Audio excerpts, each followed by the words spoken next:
Hey, it's Jay. All right, question for you. I want you to think about the number of hours that you're working on average every week, and then how close is that to the ideal number of hours that you would like to be working each week, okay? And if there's a difference between those two numbers, which for most people there is, I want to talk about that today and see if we can get you closer to the ideal number of hours that you'd like to be working every week. All right, so let's tackle this. There's probably a difference, right? There's a gap between the number of hours you're working on average every week and where you'd like to be, right? And so how do you get that number closer to where you want it to be, or maybe on the money of where you'd like that to be? And I'm here to tell you, like, you can do it. And I can tell you that because I was the worst at this. 10, 12, 15 years ago, I had no level of awareness at all about the number of hours I was working and the impact it had on my family, the impact it was having on me. No awareness whatsoever. I just did what it took, and I thought I needed to be one of the first people in.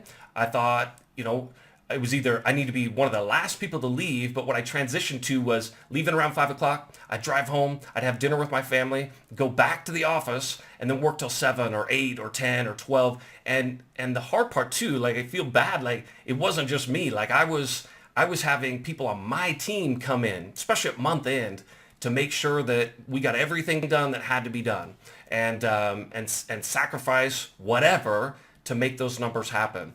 And boy, there's a lot we could talk about with that, but I'll tell you this, it's not sustainable long term. You can't do it. A business cannot be built around servicing people 24/7. You've got to have boundaries in place, and that's really where it starts. If you want the most practical tip that I could give you today, and don't dismiss it simply because it's basic, but you have to actually make a decision up front of how many hours you're going to be working. And you need somebody to hold you accountable to that as well, right?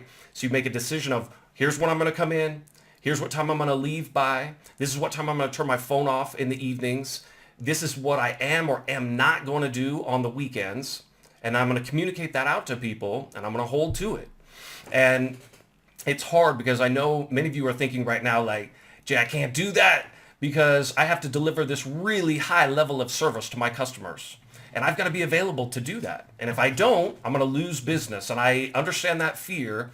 But if that's what you're thinking right now, let me tell you something. You more than likely, you started the business with that thought in your mind. And I did too, and everybody did. In order to separate yourself from the competition, you had to deliver a certain level of service that was outstanding. Answering the phone in the first ring. If somebody goes to voicemail, you call them back in 30 seconds. You're answering emails, as they're coming in. But let me tell you, like, you missed the boat on transitioning to the freedom that comes in this business by creating boundaries and working your hours, your schedule, and instead of having that dictated to you by the circumstances around you, by the people around you. To get where you want to be, you have to decide up front. And even though you're thinking, my service levels are going to drop, there's a couple ways to explain this. Let me give you one, right? Top producers, they don't work 24/7. They're not available 24/7. They can't be. They can't answer the phone on the first ring. They can't answer emails right as they're coming in. And the reason for that is because they're too busy taking applications. They're too busy meeting with prospects and with referral partners. They're attending closings. They can't be available at a whim, so they have boundaries in place, right? And so borrowers, real estate agents, referral partners, they abide by those boundaries. And here's why they do it, right? This is the counterintuitive piece. People want to work with really successful loan officers. People want to work with really successful people in any industry. And so the best of the best have boundaries in place. They have to. Otherwise, they couldn't close the volume that they have. Okay?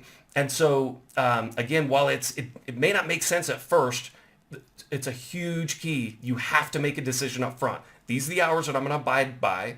This is the boundaries that are going to be in place. I'm going to communicate that out, and then I'm going to deliver outrageous level of service in that period of time where I'm available. Okay, and then there's all kinds of other moving pieces with this, where you have an assistant or two or whatnot helping you, but let me tell you, you can't do it all at once. It starts right now today with making a decision that I'm going to work X number of hours, and I'm going to hold to it.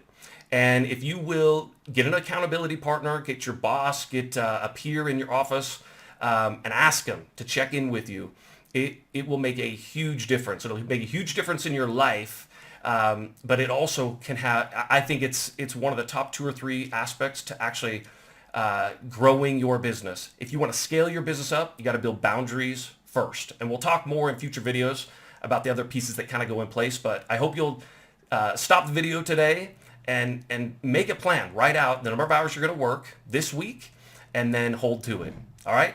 All right. Have a great day. We'll see you on the next video.